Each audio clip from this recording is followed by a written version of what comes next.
명절 연휴 관계로 고향으로 가신 분도 계시고 또 모처럼 오는 얼굴도 있는데 예배 후 성도 간의 귀한 교제를 누리고 또 말씀을 통해서 함께 은혜 누리는 복된 시간 되실 수 있기를 주님의 이름으로 축복합니다. 오늘 이 시간 두려움을 이기도록 내어주신 하나님의 처방전이란 제목으로 말씀을 전하도록 하겠습니다. 미국 시카고에서 실제로 일어났던 사건이요 일입니다. 한 냉동 공장에서 일어났던 일인데 직원 한 명이 일을 다 마치고 창고에서 나가려고 하는데 문이 열리지가 않는 것입니다. 다른 직원들이 창고 안에 사람이 있는 줄 모르고 시간이 되었으니까 문을 걸어 잠그고 퇴근해 버린 것입니다. 소리를 지르고 고함을 치며 문을 쾅쾅쾅쾅쾅 두들겼지만 아무도 그 소리를 듣지 못했습니다. 다 퇴근해 버렸으니 말입니다.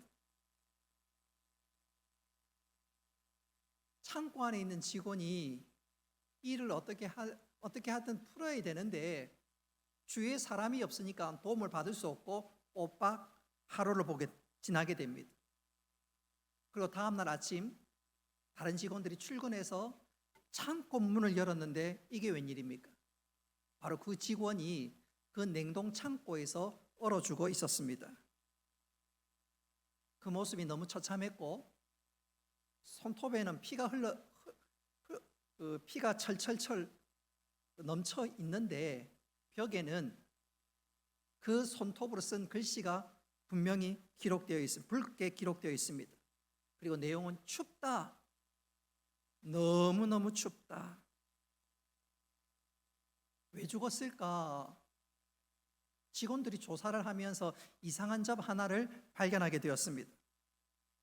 분명히 냉동 창고인데 그 창고의 온도가 섭씨 18도를 가리키고 있었습니다. 그 밤에 무슨 일이 일어났는지는 모르겠지만 결론적으로 그 냉동 창고가 가동하지 않았습니다. 전원은 꺼져 있었고 그 냉동 창고의 온도는 섭씨 18도를 가리키고 있었습니다. 그러니까 창고 안에서 얼어 죽었던 그 직원은 사실은 얼어 죽을 만한 날씨도 기온도 되지 않았습니다. 근데 그 속에 있었던 그 직원 하나는 그 인부는 냉동 장치가 가동되는 줄 알고 춥다 그러다가 그만 진짜로 얼어 죽고 말았습니다. 그 직원이 죽은 것은 추위 때문에 죽은 것이 아니라 실상은 공포에 질려서 두려움과 공포심이 그로 하여금 죽게 만든 것입니다. 여러분, 이 사건이 우리에게 보여주는 중요한 교훈이 있다면 우리가 위기를 당할 때, 어려움을 맞을 때 우리를 무너뜨리게 하는 것은 그 위기가 아니라 그 위기를 대처하는 태도, 바로 그 두려움입니다. 진짜 위기는 위기가 아니라 위기보다 그 위기를 대하는 태도, 그것이 중요한데 바로 그 순간 두려움과 공포에 휩싸여 있다면 위기를 만나기도 전에 이미 쓰러지고 자빠질 수밖에 없는 것이지요. 자, 그런 측면에서 우리 자신을 한번 좀 돌이켜 보았으면 좋겠습니다. 나는 위기를 만날 때 혹은 위기가 예상될 때 나는 어떤 태도, 어떤 대처를 하십니까?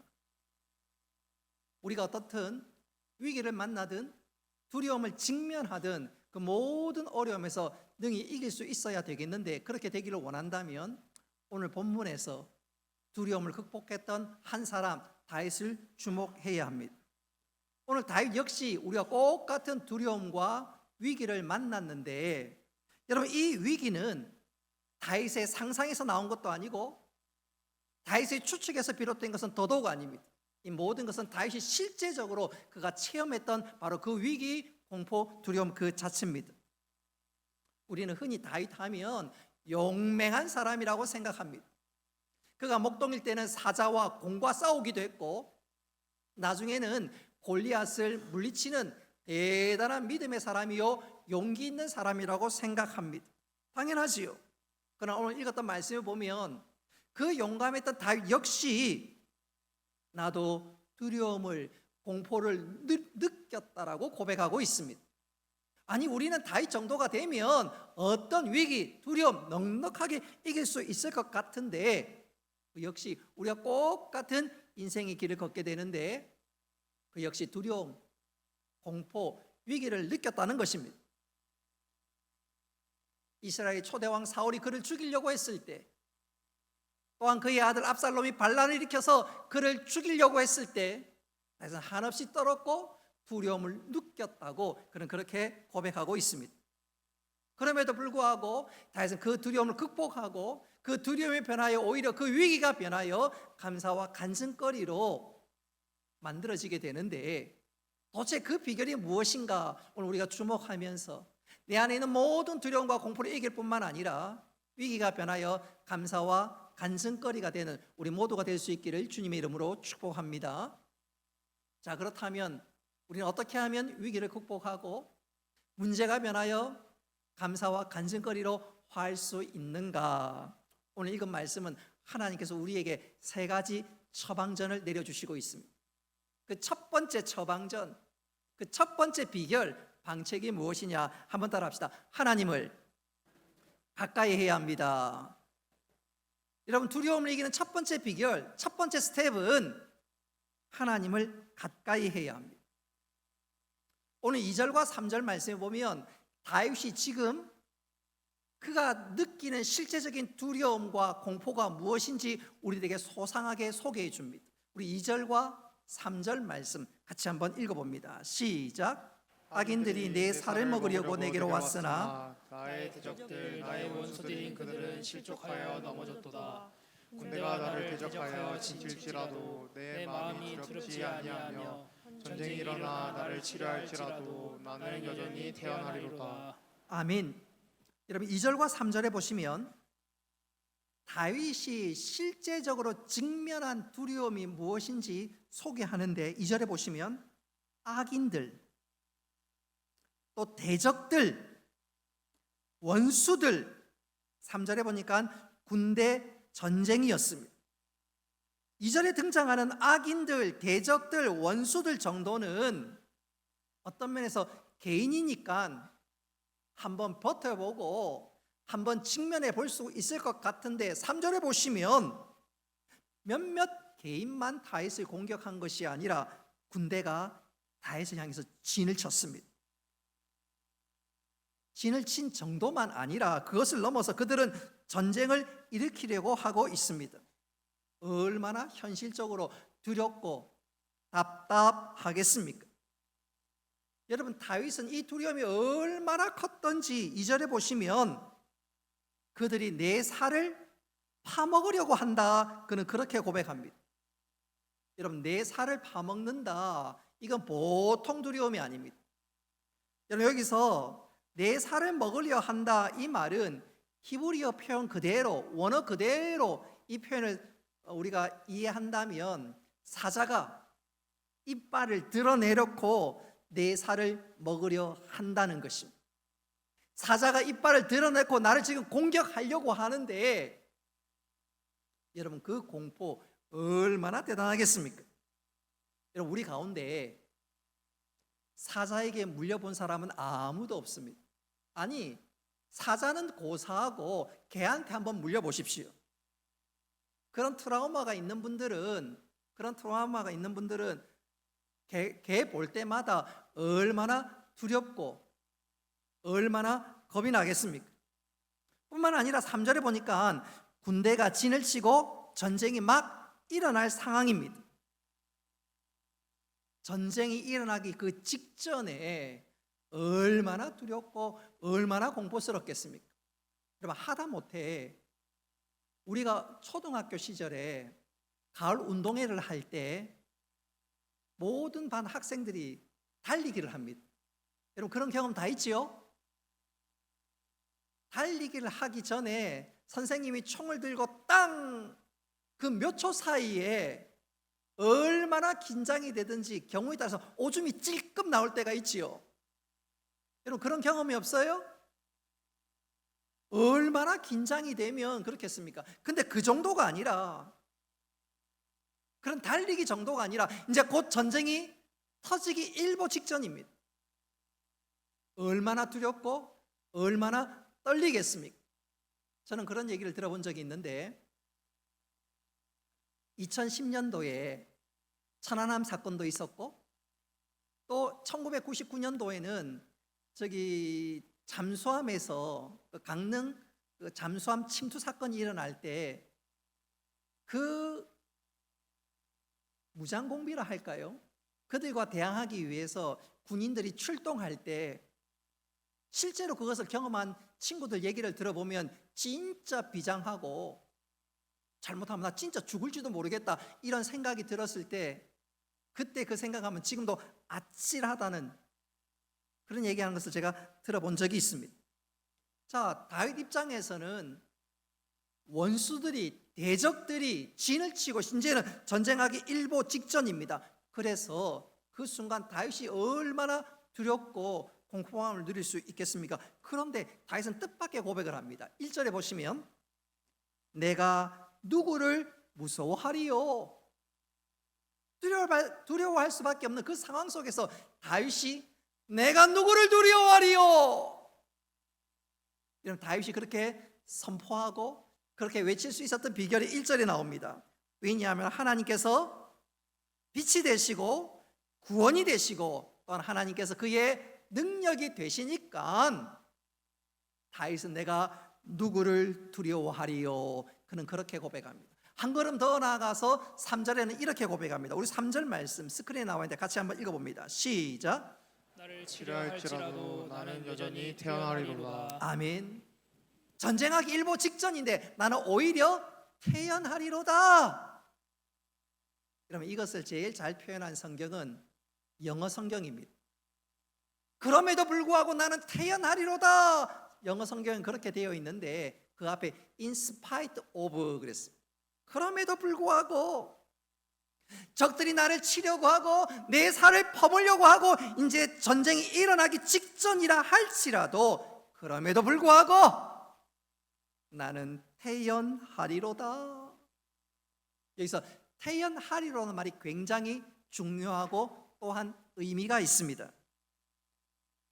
여러분 내가 태연하리로다 이 말의 뜻은 뭐냐면 원어적으로는 내가 누구로 인하여 확신을 갖는다 그 말입니다. 내가 태어난 것은 나 때문이 아니라 누구 덕분에 안전하다는 말입니다. 지금 다윗은 적들이 공격하고 내 살을 뜯어먹고 전쟁하기 일보 직전이어서 두려움이 엄습한데 다윗은 누구 덕분에 태어나다는 것입니다. 그 누구가 누굴까요? 우리 하나님 여호와 하나님인 줄 믿으시기를 바랍니다. 그러니까 다윗이 이렇게 고백하는 것이지요. 내가 지금 주님의 얼굴을 바라보았기 때문에 주님과 깊은 관계를 가졌기 때문에 나는 확신합니다. 나는 전혀 두려워하지 않고 요동치 않습니다. 오히려 나는 태연합니다. 여러분 다윗의 이 고백처럼 우리는 하나님 때문에 언제나 어느 순간에나 안연하고 태어날 수 있기를 주님의 이름으로 축복합니다. 이것을 잘 알았고 이것을 진짜로 제대로 누렸던 한 사람을 꼽으라면 중국 선교의 아버지라고 할 수 있는 허더슨 테일러입니다. 여러분 이분이 대단한 것 중에 하나는 그는 선교하면서 그 누구의 본국의 도움을 요청하지 않았습니다. 그는 필요를 하나님께 구했고 그 구할 때마다 하나님께서 기막힌 방법으로 도와주시는데 그래서 그럴까요? 그는 이런 말을 남긴 적이 있습니다. 삶의 문제는 환경이 얼마나 어려운가가 아니다. 삶의 진정한 문제는 하나님과 당신의 관계이다. 당신이 전능하신 하나님과 얼마나 가까이 있느냐, 그것이 진정한 그리고 중요한 삶의 문제다. 허드슨 테일러가 중국 선교의 아버지라고 불릴 수 있었고 그가 많은 믿음의 열매를 남길 수 있었던 중요한 비결 중에 하나는 그는 하나님과 친밀했고 또 하나님으로 인해서 태어났고 또 하나님께서 함께 하시고 인도해 주시고 은혜 베풀 것을 믿었기 때문에 그는 흔들리지 않고 믿음의 길을 갖고 선교의 일을 했고 하나님께서 그 위에 은혜를 베풀어 주셨습니다. 할렐루야. 우리도 마찬가지지. 여러분 허더슨 테일러 선교사의 하나님이 나의 하나님인 줄 믿으시기를 바랍니다. 다윗의 하나님 나의 믿음인 줄 확신할 수 있기를 바랍니다. 그런 거로 염려와 두려움이 엄습할 때 하나님께 가까이 하는 것이 필요하지요. 그렇게 하나님께 가까이 할 때 하나님께서 5절에 우리에게 이렇게 약속하십니다. 우리 5절 말씀 같이 한번 읽어보겠습니다. 시작. 여호와께서 환난 날에 나를 그의 초막 속에 비밀히 지키시고 그의 장막 은밀한 곳에 나를 숨기시며 높은 바위 위에 두시리로다. 아멘. 환난 날에 나를 지켜주시고 마침내 높이 들어주신다는 것입니다. 하나님을 가까이 함으로 두려움을 이길 뿐만 아니라 그 두려움이 내 믿음의 디딤돌이 되고 하나님 높여주시는 은혜를 누리는 우리 모두가 되기를 주님의 이름으로 축복합니다.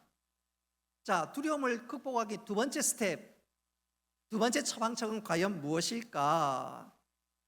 하나님을 가까이 했다면 그 다음에 해야 할 일은 하나님께 나의 필요를 간절히 부르짖는 것입니다. 하나님을 가까이 했습니까? 그렇다면 하나님께 기도해야 합니다. 간절히 부르짖는 것입니다.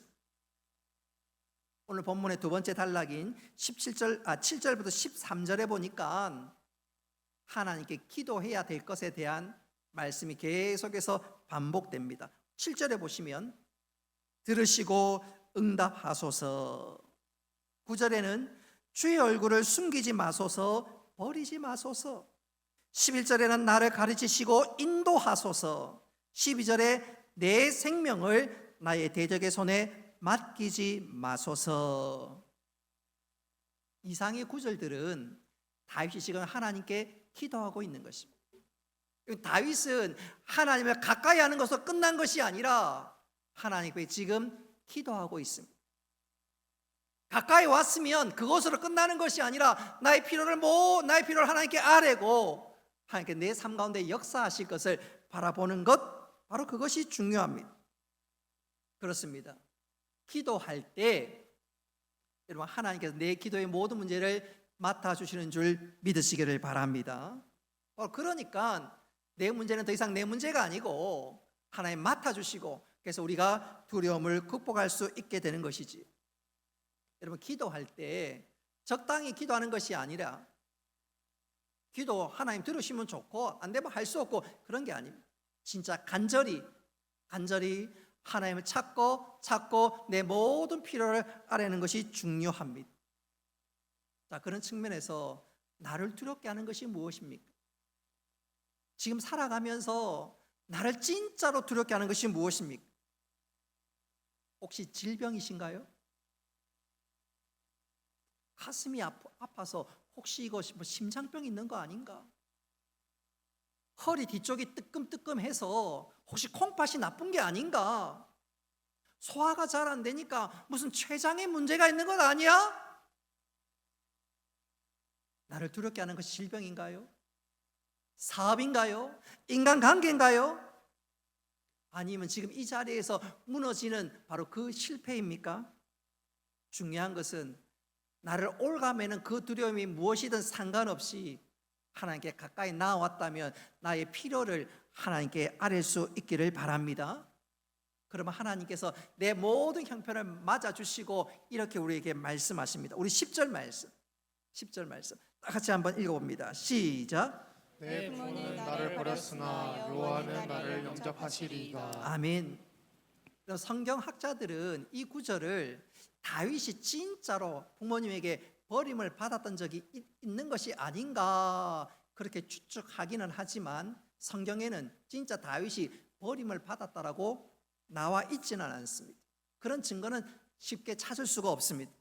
그러니까 이 구절을 가르쳐서 일반적으로 자기 경험을 얘기한 것이 아니라 주위 사람들에게 있을 수 있는 일반적인 상황을 빗대어서 하는 말이라고 이야기하고 그렇게 주석하기도 합니다. 이렇든 저렇든 다 해석은 가능하지만 가장 중요한 것은 다윗이 지금 하나님께 대한 확신, 바로 그것입니다. 위기 앞에서 그는 하나님께 담대히 부르짖고, 그리고 그 하나님으로 인해서 그 하나님을 확신함으로 말미암아 그는 태어날 수 있었다, 그는 그렇게 고백하고 있는데, 바로 이것입니다. 우리가 두려움이 엄습해 올 때 나를 귀하게 여기시고 나를 향해서 당신의 시선을 떼지 아니하시는 그 하나님을 기억함으로 담대히 기도할 뿐만 아니라 문제보다 더 크신 하나님으로 인해서 내 문제는 반드시 해결되고 하나님께서 가장 좋은 길로 인도하시심을 확실히 믿고 태어날 수 있는 우리 모두가 될 수 있기를 주님의 이름으로 축복합니다. 정리하자면 기도함으로, 부르짖음으로 내 문제를 맡아주시는 그 하나님으로 인해서 태어날 수 있어야 된다, 그 말입니다. 저는 이것을 이렇게 한번 표현해 보고 싶어요. 미국 옆에 보면 미국 송령인 푸에르토리코가 있는데, 이 푸에르토리코 문서 선교의 선교사 스트렐리라는 분이 계십니다. 이 스트렐리에게는 사랑스러운 딸 하나가 있는데 이름이 마시입니다. 마시. 이 딸은 부모의 사랑을 받고 활발하게 자라는, 그리고 활달한 아이인데 어느 날 이 아이가 시름시름 아파옵니다. 병원에 가서 치료를 해도 뭐 나은 것도 없고 진전도 없고 계속해서 아파갑니다. 안 되겠다 싶어서 큰 병원에 갔고 여러 가지 검사를 하는데 청천벽력 같은 소리를 듣게 되었습니다. 딸 췌장에 암이 생겼고, 당신의 딸은 췌장암인데 그 암이 췌장에만 머문 것이 아니라 장기 여러 곳으로 퍼졌다는 것입니다. 그 소식을 들으니까, 그 얘기를 듣는 순간 온 가족은 눈물바다가 되었습니다. 기도할 것밖에 없으니까 가족은 물론 그를 사랑하는 주의 모든 교인들이 함께 중보 기도하기 시작했습니다. 그리고 수술날이 되었습니다. 수술하기 직전에 이 아빠는 평소에 늘 하는 대로 그의 사랑하는 딸 마시에게 기도를 합니다. 그 기도는 우리가 잘 알고 있는 민수기 6장을 인용해서 아빠가 늘 하는 축복 기도였습니다. 그래서 이 아빠가 마시에게 이렇게 기도합니다. 사랑하는 딸 마시야, 여호와께서 내게 복을 주시고 너를 지키시기를 원하며, 여호와는 그 얼굴로 내게 비추사 은혜 베푸시기를 원하며, 여호와는 그 얼굴을 내게 향하여 드사 평강 주시기를 원하노라. 평소에 늘 하는 그 기도를 딸에게 기도하는데, 기도하는 그 순간 이 아빠의 마음에 갑자기 하나님의 평안이 몰려오기 시작했습니다. 동시에 하나님께서 반드시 지켜주신다는 확신이 들었습니다. 이윽고 딸은 수술실에 들어갔고, 수술 예정한 시간보다 훨씬 의사가 일찍 수술실에서 나와서 하는 말이 죄송합니다. 암이 장기와 뇌 분비에 퍼져 있습니다. 췌장은 종양 때문에 정상보다 3배가 커져 있습니다. 저희로선 최선을 다했는데 너무 죄송합니다. 그 말을 듣는데 가족과 함께 따라온 교인들이 털썩 주저앉았습니다. 그리고 울음을 터뜨립니다. 근데 이상하지요? 이 아빠의 마음에는, 이 스트렐리 선교사의 마음에는 전혀 불안하지 않습니다. 바로 그 순간 하나님께서 그의 귀에 이런 속삭임이 들려옵니다. 내가 딸에게 축복한 것처럼 나는 너를 축복한다. 너의 슬픔을 떨쳐버리라. 그리고 고뇌의 바다를 건너가라. 너무나 생생한 그 음성, 그 주님의 음성이 그의 심령을 때리는데, 멀리서 외치는 소리가 아니라 너무너무 생생하게 들려옵니다. 그리고 그 말씀 그대로 그는 고뇌의 바다에 우뚝 섰습니다. 그리고 그 약속의 말씀을 붙잡고 내 필요를, 내 간절한 소원을 하나님께 아뢰습니다. 여러분, 하나님께서 그 기도를 외면치 않고 주신 말씀대로 역사해 주셨습니다. 할렐루야. 그 이후로 화학요법으로 치료하기 시작했는데 7개월 만에 암은 사라지고 췌장이 정상 크기로 돌아왔습니다. 의사 말로는 생존율이 10%가 채 되지 않는데 하나님께서 기적적으로 딸을 고쳐주신 것입니다. 어떻게 이것이 가능했을까? 아빠는 평소에 하는 대로 하나님 앞에 평소 하는 대로 딸을 위해 축복 기도했습니다.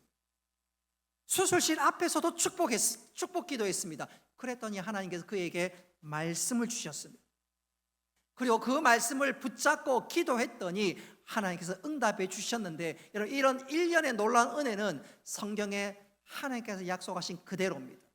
시편 107편 20절 말씀 우리 같이 한번 읽어보겠습니다. 시작. 그가 그의 말씀을 보내어 그들을 고치시고 위험한 지경에서 건지시는도다. 아멘. 여러분, 이 말씀을 잘 기억하십시오. 우리 지난번에 이 말씀 암송했지요? 여러분, 하나님께서 역사하시는 방법을 보십시오. 하나님께서 제일 먼저 뭘 보내요? 말씀을 보냅니다.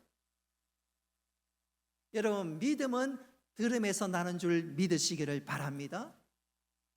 말씀을 보내어서 그 말씀을 붙잡고 그 말씀이 내 삶의 믿음이 될 때 하나님께 약속하는 거예요. 네 믿음대로 될지어.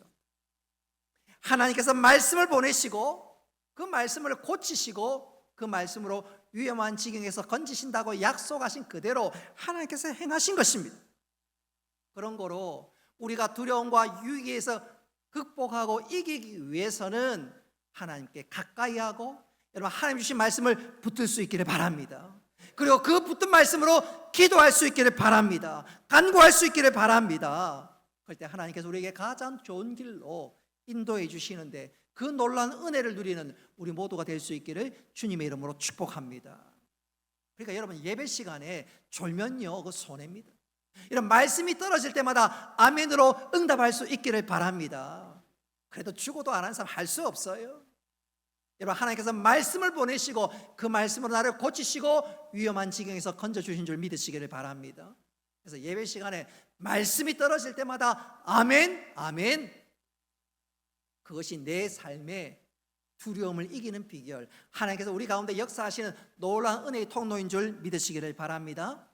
마지막 세 번째로, 세 번째 스텝은 하나님을 기다려야 합니다. 여러분 두려움을 이기기 위해서 첫째로 하나님께 가까이 가야 합니다. 그리고 나의 모든 필요를 아뢰야 합니다. 기도해야 합니다. 그러고 나면 하나님께서 역사하시도록, 하나님께서 일하시도록 하나님께 시간을 드려야 합니다. 다시 말하면 기다려야 합니다.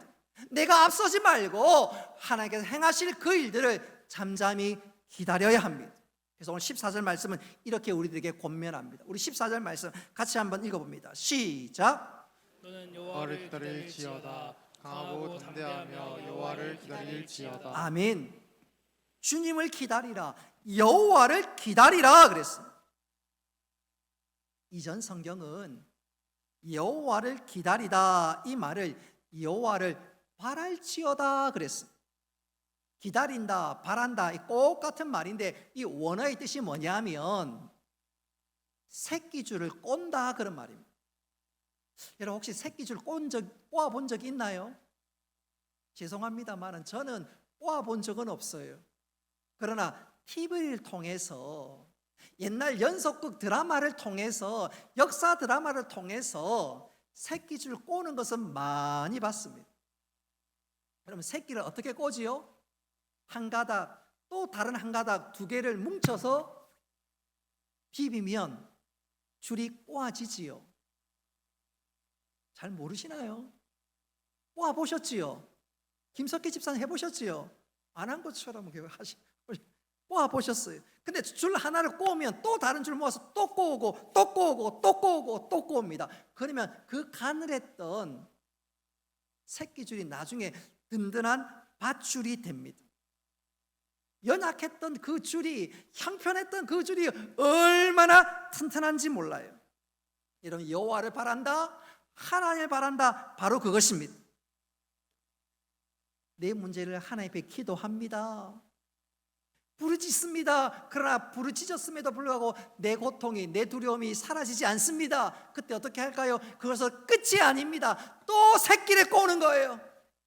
하나님 앞에 또 기도하고 또 기도합니다. 그래도 두려움이 사라지지 않습니다. 에라 좋다, 더 기도한다.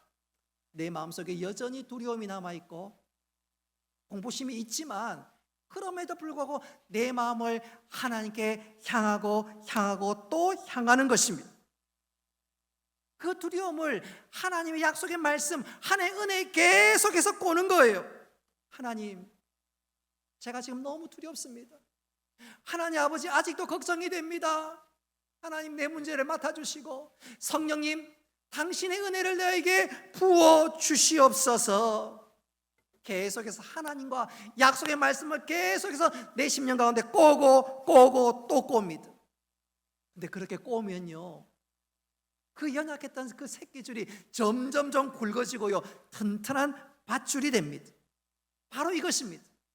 계속해서 내 마음을 하나님께 꼬면 하나님께서 우리에게 나도 모르는 사이에 문제보다 더 큰 은혜 주신 줄 믿으시기를 바랍니다. 나를 단단하게 만들어주는 거예요. 저는 이것을 이렇게 한번 표현해 보고 싶어요. 어떤 병약한 환자가 몸이 아파서, 쉽게 말하면 서울에서 큰 도시에서 생활하다가 고향으로 돌아왔습니다. 집에서 요양을 하는데 앞에 먼 경치를 보면 좋은데 큰 바위가 있어서 제대로 경치도 보지 못하고 답답합니다. 그래서 하나님께 기도하기를, 하나님 저 바위 좀 없애주세요. 그때 하나님께서 하시는 말씀이, 바위는 없애주지 않고 얘야 저 바위를 밀어라. 하루 밀고 이틀 밀고 3일 밀고 일주일 밀고 한 달 밀고 한 1년을 그렇게 밀었는데 어느 날 갑자기 나오던 기침이 나오지 않고 병약했던 자신이 어느덧 건강해지는 것을 몸으로 느끼는 것이 아니겠습니까? 자기는 병약해서 저 좀 바위도 치워지고 내 마음이 좀 시원케 되기를 원했는데 하나님께서 하시는 말씀, 바위를 밀어라. 밀었는데 알고 보니까 미는 사이에 자기가 더 강건해지고 미는 사이에 자기도 모르게 더 건강해지면서 몸이 완전히 회복된 것입니다. 하나님을 바라는 게 바로 그거예요. 이해가 안 되지만, 두렵지만, 힘들지만, 무섭지만, 그럼에도 불구하고 계속해서 하나님을 바라고 의지할 때 하나님께서 나를 강건케 하시고 문제보다 더 큰 은혜의 자리에 나를 세워준 줄 믿으시기를 바랍니다. 그렇습니다. 하나님께 계속해서 내 마음을 꼬고 하나님을 바랄 때 하나님께서 나를 강건케 해주실 뿐만 아니라 하나님께서 기막힌 길로 나를 인도해 주시는 은혜가 임하게 되는데, 그 믿음의 주인공 우리 모두 될 수 있기를 주님의 이름으로 축복합니다. 이제 말씀을 맺도록 하겠습니다. 모두가 즐거워하는 이 명절에 혹시 나만 걱정하고 염려하고 두려워하지는 않습니까? 아니, 2025년도는 그렇게 살겠는데 내년에 정말로 어찌 될지 몰라서 염려되고 혹 두려워하는 것은 없습니까? 올 가을까지는 괜찮은데 겨울 내가 어떻게 될런지 염려되고 혹 걱정되는 분은 없습니까? 오늘 하나님께서는 얘들아, 너희들은 두려움을 이길 수 있고 또 이겨야 한다고 말씀합니다. 다윗도 역시 두려움이 찾아왔으나 공포가 그를 휘감쌌으나 그는 그것을 이길 수 있었노라고, 아니 이겼노라고 우리에게 말씀하면서 그 비결을 하나님 처방전을 우리들에게 소개하고 있습니다. 우리가 만나는 여러 가지 위기와 두려움 앞에서 우리는 어떻게 그것을 이길 수 있을까요? 오늘 읽었던 말씀은 한 단계, 두 단계, 세 단계로 이어서 말씀합니다. 첫째로 하나님을 가까이 해야 합니다. 그리고 그 하나님께 기도해야 합니다. 그리고 마지막으로 내 가운데 역사하실 하나님을 기다릴 수 있다면 하나님께서 우리에게 위기가 변하여 감사와 간증거리로 만들어 주실 것입니다. 이 세 가지가 우리 심령에 새겨짐으로 다윗의 이 고백이 우리의 고백이 되고 우리의 노래가 되며 우리의 삶이 될 수 있기를 주님의 이름으로 축복합니다.